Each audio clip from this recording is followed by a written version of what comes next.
الحمد لله وكفى والصلاة والسلام على سيد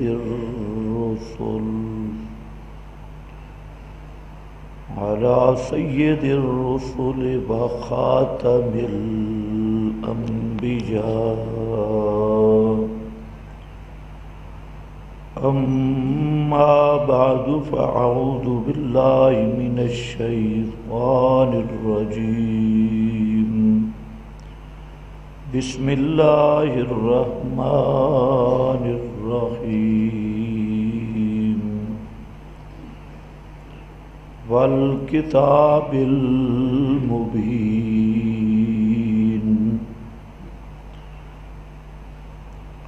سبحان ربك رب العزة عما يصفون وسلام على المرسلين والحمد لله رب العالمين. انتہائی قابل قدر بزرگوں اور بھائیوں، رمضان المبارک میں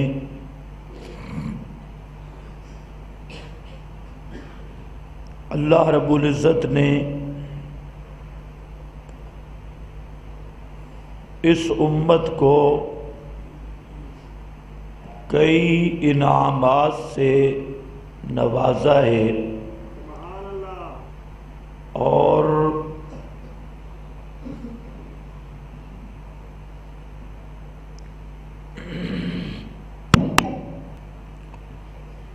ان انعامات میں سے ایک انعام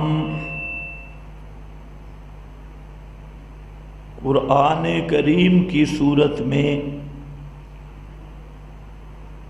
اس امت کو عطا فرمایا. سبحان اللہ اونچی نہ کرو.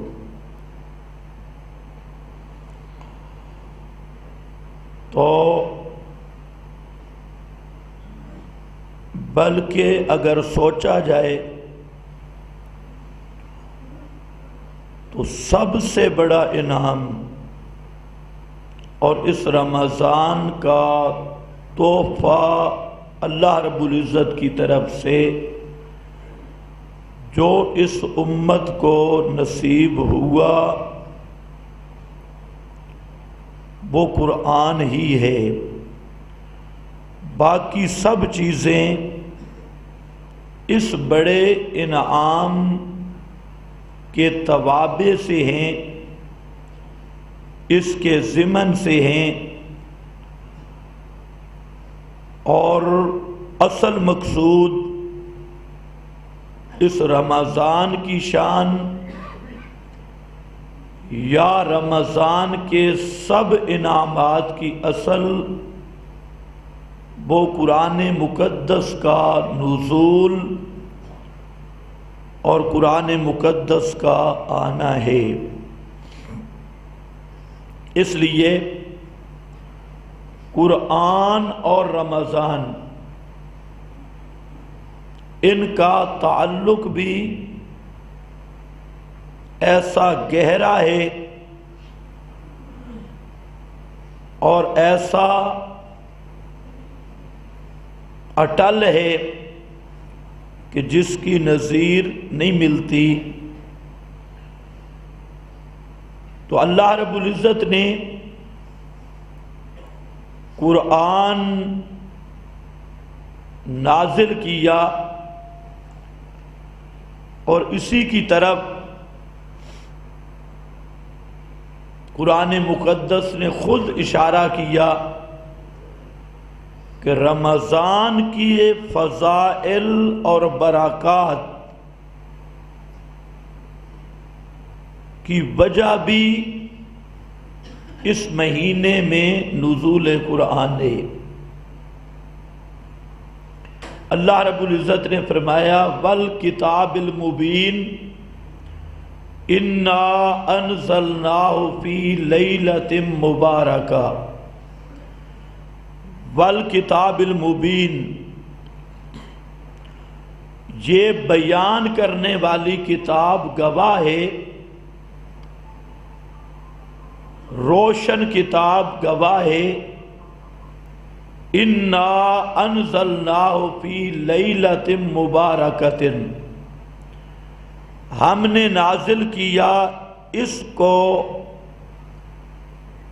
برکت والی رات میں، فی لیلۃ مبارکہ،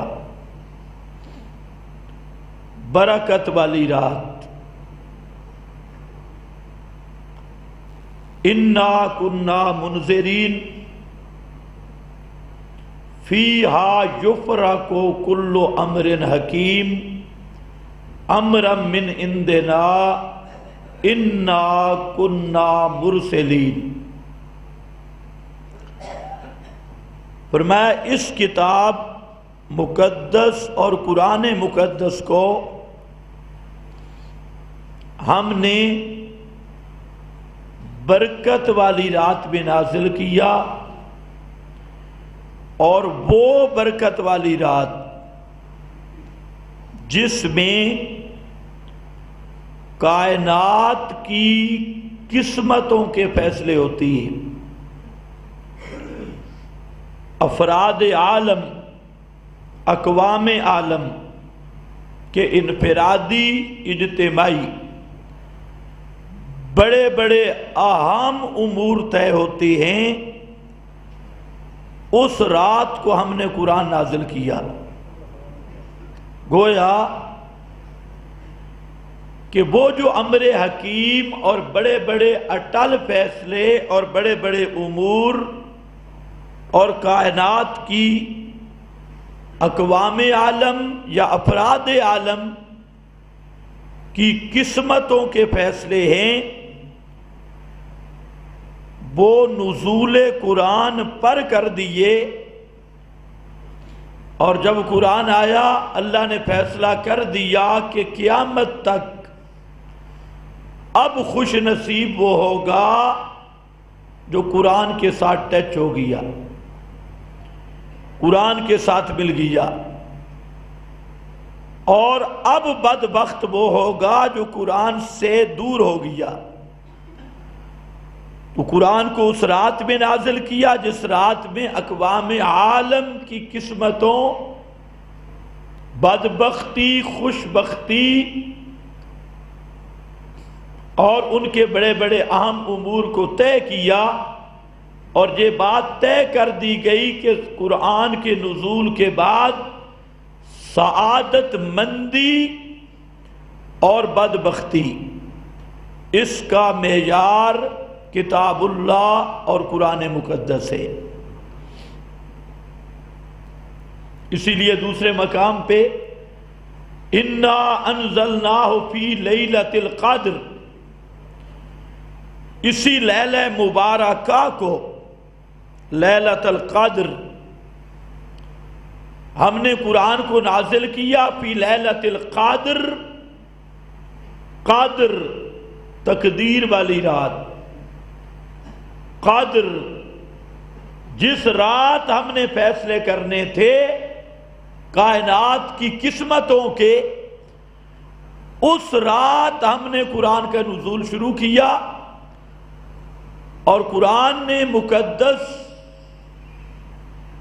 امام الانبیاء صلی اللہ علیہ وسلم پر آنا شروع ہوا، لیکن جہاں مبارکہ کی تعبیر قدر سے کر دی، وہ لیلۃ القدر ہے، اور قدر کے دو معنی، ایک قدر کا معنی تقدیر، وہی فیصلے والی رات جس کو جہاں فرمایا فیہا یفرق کل امر حکیم، جس میں بڑے بڑے محکم امور طے ہوتے ہیں، اور دوسرا قادر کا معنی عزت والی رات، عظمت والی رات۔ تو قرآن کریم کو جس زمان میں نازل کیا گیا، جن گھڑیوں میں نازل کیا گیا، اس میں دو چیزوں کو ملحوظ رکھا گیا۔ ایک تو مقصد نزول کیا ہے؟ کائنات کی قسمتوں کا فیصلہ، اور سب سے عام فیصلہ، اللہ رب العزت کے فیصلوں میں سے سب سے بڑا اور عام فیصلہ وہ نزول قرآن کا فیصلہ ہے۔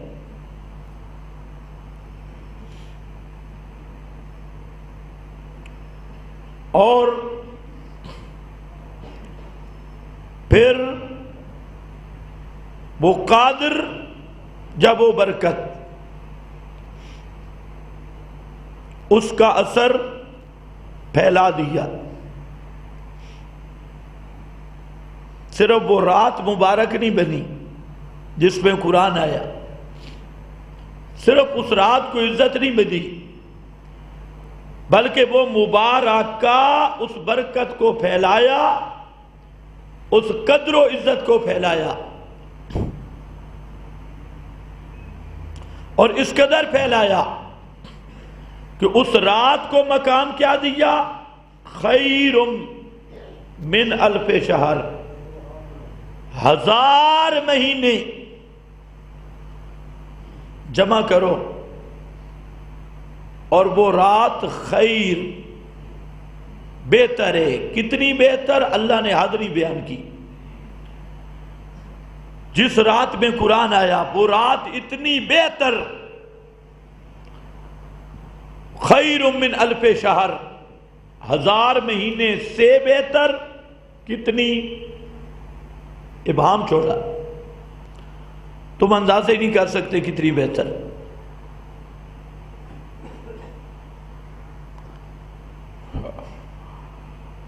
وہ رات کو عزت مل گئی۔ جس ماہ میں قرآن آیا، مہینے میں قرآن آیا، اس مہینے کو بھی عزت مل گئی، اور وہ مہینہ رمضان، شہر رمضان الذی انزل فیہ القرآن۔ اور جس پیغمبر کے قلب اطہر پہ قرآن آیا، بوئی برکات، بوئی قدر، بوئی عزت پھیلتی گئی، لیکن یہ ساری عزتیں اور قدریں ہیں قرآن کی نسبت سے۔ جس پیغمبر کے قلب اطہر، سینے پر قرآن آیا، نزلہ علی قلبک، اللہ نے ان کے سینے اطہر پہ قرآن نازل کیا، تو وہ پیغمبر صرف امتوں کا نہیں، وہ پیغمبر انبیاء کا بھی امام بن گیا۔ اس پیغمبر کو وہ عزت اور وہ قدر نصیب ہوئی کہ سب کائنات، انبیاء، رسل، ملائکہ، اللہ کی پوری کائنات سے وہ پیغمبر پاک وہ افضل علی الاطلاق ہو گئے۔ تو معلوم ہوتا ہے کہ قرآن کا نزول جس چیز کی نسبت جس قدر قرآن سے ہوتی گئی، اس چیز کی قدر اور قیمت اس لحاظ سے بڑھتی گئی۔ رات مبارک بن گئی، باعزت بن گئی، مہینہ مبارک بنا، یہ تو زمان میں برکت ہے۔ جس میں قرآن آیا، اللہ نے اس زمان کو مبارک بنایا، اس میں برکتیں رکھی۔ اور جس پیغمبر پر قرآن آیا، اس کو اللہ رب العزت نے فرمایا وَمَا أَرْسَلْنَاكَ إِلَّا رَحْمَةً لِلْعَالَمِينَ کہ میرے پیغمبر ہم نے آپ کو پوری کائنات کے لیے رحمتاً باعث رحمت بنایا، رحمت کا سبب بنا دیا۔ ہم چاہتے تھے کہ کائنات جو ہر طرح سے برباد ہو چکی ہے، انسانیت مٹ چکی ہے، ہم چاہتے تھے کہ ہم اپنی رحمت بھیجیں، جب زمین خشک ہو جائے اور زمین بنجر ہو جائے تو بارش کی ضرورت ہوتی ہے۔ فرمایا یہ 600 سال سے انسانوں کے دلوں کی زمین بنجر ہو چکی تھی اور میری وحی کی بارش نہیں آئی تھی، اور یہ بنجر زمین، سخت زمین، خشک زمین جس میں انسانیت کی قدریں مٹ چکی تھی اور انسانیت کے اخلاق مٹ چکے تھے، انسان درندوں کے مقام پہ پہنچ چکا تھا، اور اس کے دل کی دنیا یہ زمینیں بنجر ہو چکی تھی۔ فرمایا میرا ارادہ ہو گیا کہ میں ان اجڑی ہوئی زمینوں کو، ان ویران رقبوں کو اور ان بے آب و گیا دل کی زمینیں جن میں کوئی بارش نہیں آ رہی، میں نے چاہا کہ ان کو آباد کروں، تو ما ارسلناک الا رحمت للعالمین، میرے محبوب آپ کو میں نے اس رحمت کا بدل بنایا، بادل بنایا، اور قرآن کو اس رحمت کی بارش بنا دیا۔ آپ آئے وہ بارش لے کر، وَنُنَزِّلُ مِنَ الْقُرْآنِ مَا هُوَ شِفَاءٌ وَرَحْمَةٌ رَحْمَةً لِلْعَالَمِينَ۔ وہی رحمت آئی، پیارے پیغمبر اللہ کی رحمت کا صاحبان بن کے آئے، بادل بن کے آئے، اور قرآن رحمت کی بارش بن کے برسا۔ وہ دل آباد ہونے شروع ہو گئے۔ تو میں عرض یہ کر رہا تھا کہ قرآن، رمضان کی سب برکات، سب انعامات کی اصل نزول قرآن ہے، قرآن مقدس کا آنا، اور پھر قرآن مقدس کے قدر و برکات کا سلسلہ متعدی ہے۔ جس زمان میں قرآن آیا وہ زمانہ بابرکت ہو گیا اور قدر والا ہو گیا، سب کائنات سے اس کی قیمت بڑھ گئی۔ اور جس مہینے میں قرآن آیا وہ مہینہ سب مہینوں کا سید الشہور بن گیا اور اللہ کے ہاں سب سے زیادہ محبوب ٹھہرا۔ جس پیغمبر پہ قرآن آیا وہ پیغمبر امام الخلق، افضل الخلق اور امام الانبیاء، رحمت للعالمین، سب کائنات کے لیے باعث رحمت اللہ نے بنایا۔ ہر پیغمبر دنیا میں رحمت لے کے آئے، اور محمد مصطفیٰ وہ اللہ کی خاص رحمت بن کے آئے، خاص رحمت وہ بن کے آئے۔ ہر پیغمبر اپنی اپنی قوموں تک محدود رہے، ایریوں اور خطوں تک محدود رہے، لیکن حضرت محمد مصطفیٰ صلی اللہ علیہ وسلم آئے۔ اللہ نے فرمایا میرے محبوب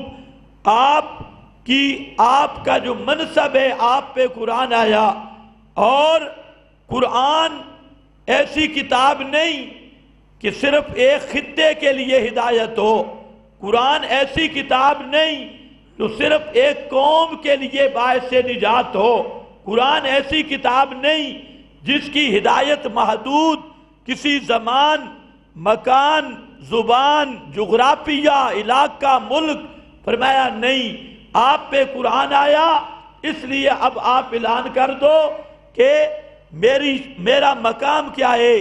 قل یا ایھا الناس انی رسول اللہ الیکم جمیعا، قیامت تک آنے والے لوگوں، میں محمد مصطفیٰ کو اللہ نے سب کا رسول بنا کے بھیجا ہے۔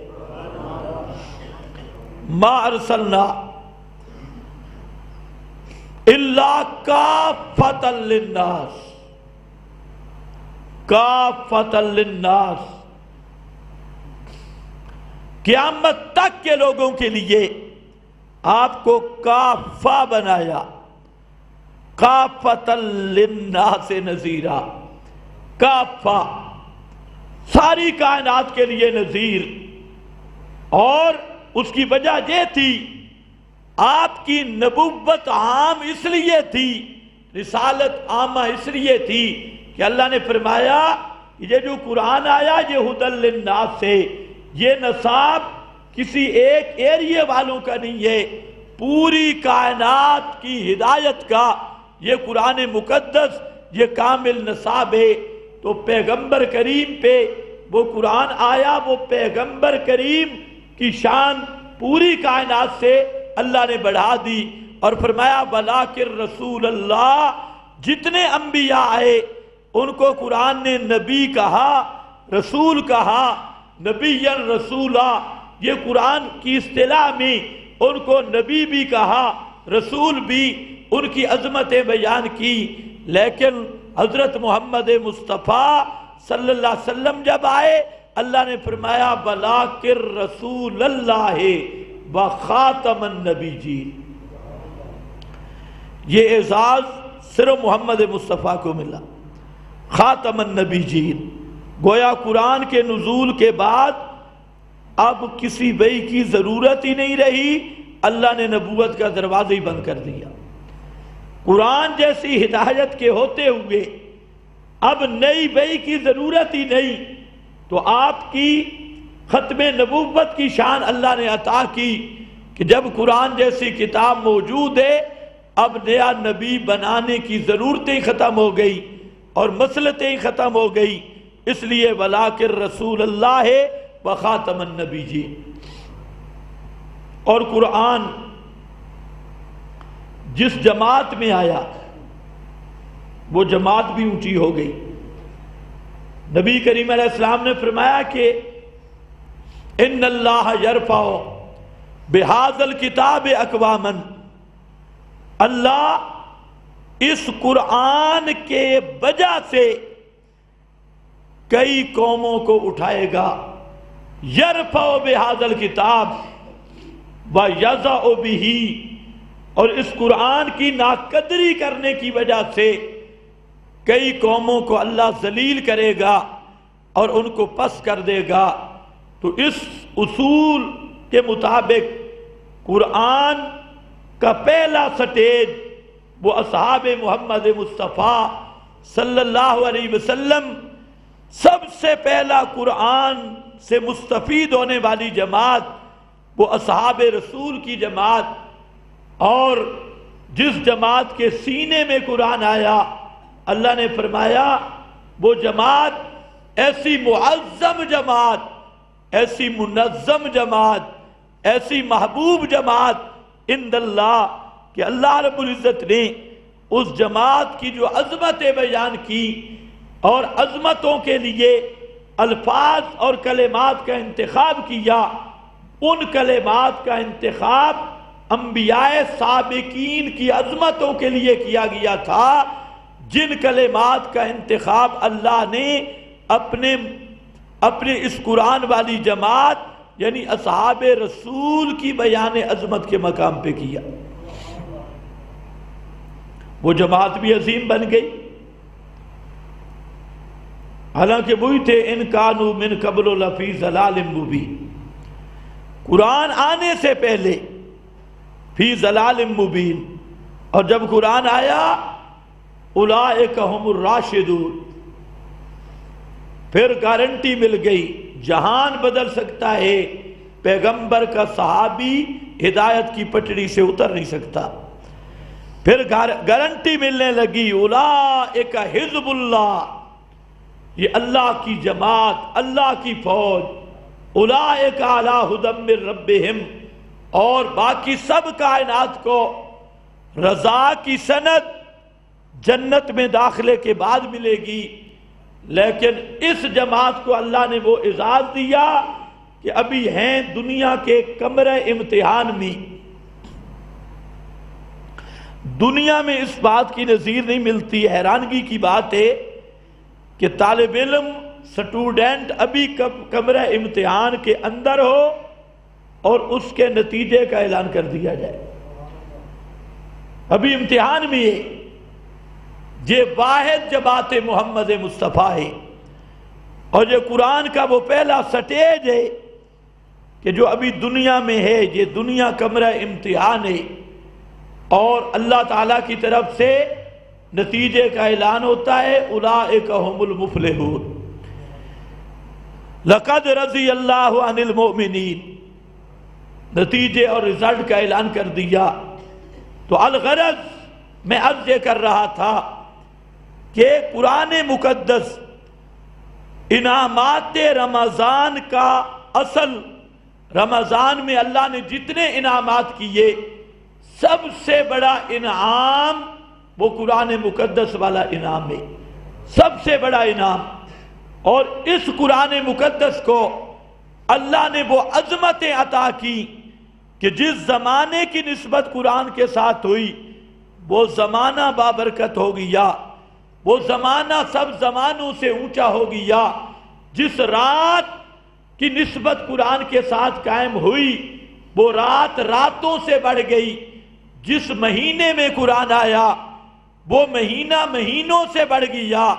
جس پیغمبر پہ قرآن آیا وہ پیغمبر سب انبیاء کا امام بن گیا۔ جس جماعت میں قرآن آیا وہ جماعت سب انبیاء کی جماعتوں سے سبقت لے گئی۔ جس امت میں قرآن آیا وہ امت خیر الامم بن گئی اور ساری امتوں سے سبقت کر گئی، نمبر لے گئی، بشرطے کہ نسبت قرآن کے ساتھ بنتی جائے، جڑتی جائے تو اللہ ان مکانوں کو بھی بلند کر دیتے ہیں، ان زمانوں کو بھی بلند کر دیتے ہیں۔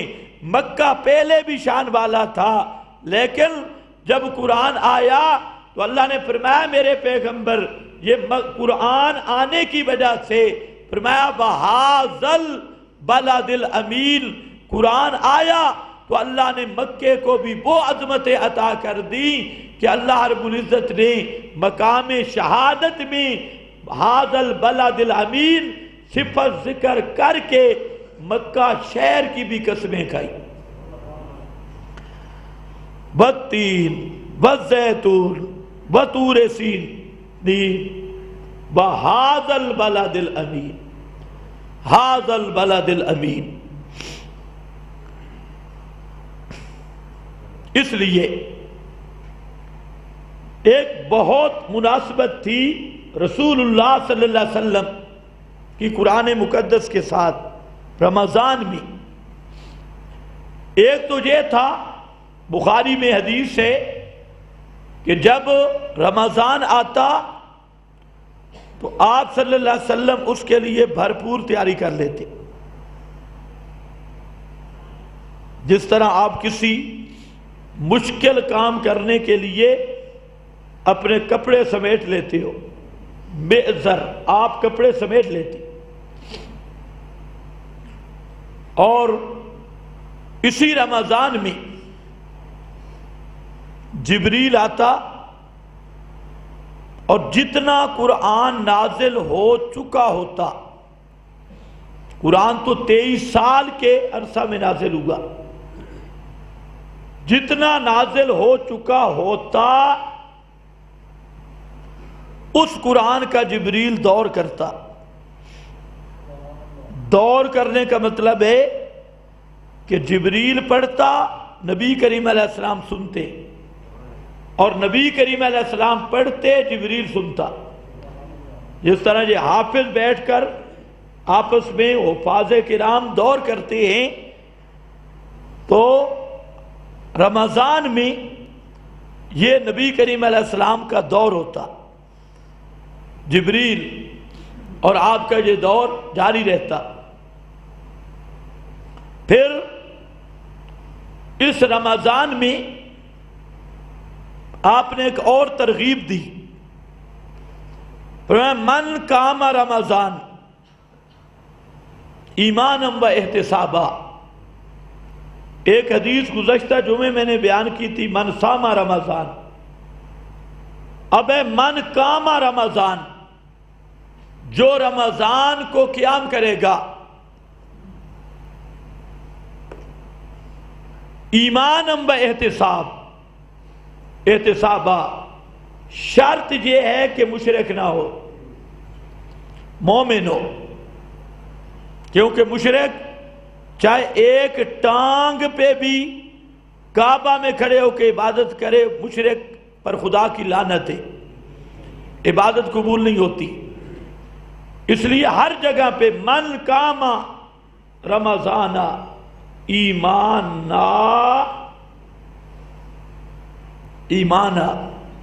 ایمان شرط ہے۔ ہمارا دماغ نہیں خراب ہو گیا کہ ہم عقیدہ عقیدہ عقیدہ عقیدہ، توحید توحید توحید توحید۔ اصل بات یہ ہے کہ توحید کے بغیر کوئی عمل قبول نہیں ہوتا۔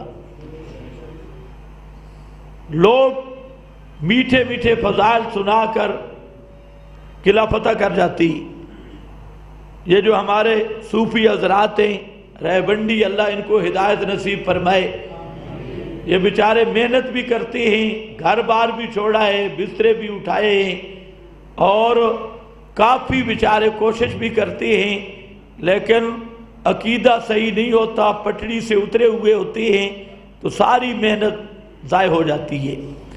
تو ان کے لیے بھی دعا کرو، اللہ ان کو بھی ہدایت نصیب فرمائے۔ تو اب ان بیچاروں کو خود بھی عقیدہ ٹھیک نہیں اور عقیدے کی اہمیت بھی نہیں، وہ لوگوں کو بلاتے ہیں اور روزہ رکھ لو، نماز پڑھ لو، مسجد میں آ جاؤ، فلاں آ جاؤ، لیکن ان بیچاروں کے پاس چیز کوئی نہیں، کیونکہ ان کے مرکز میں بھی کوئی قرآن کا عالم نہیں ہے، کوئی پٹواری ہے، کوئی شیشن جج ہے، تو دین جاننے والا وہاں پر بھی کوئی نہیں۔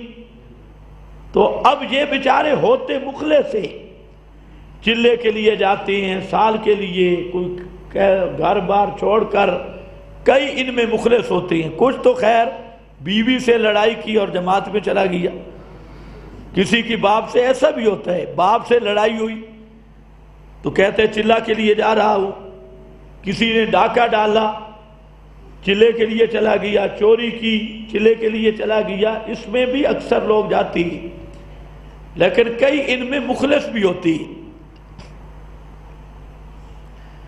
لیکن راستہ ٹھیک نہیں، انہیں ترتیب نہیں آئی، انہوں نے پیغمبر کی ترتیب کو بدلا۔ پیغمبر کی ترتیب میں سب سے پہلے ایمان اور عقیدہ ہے، توحید کی دعوت ہے۔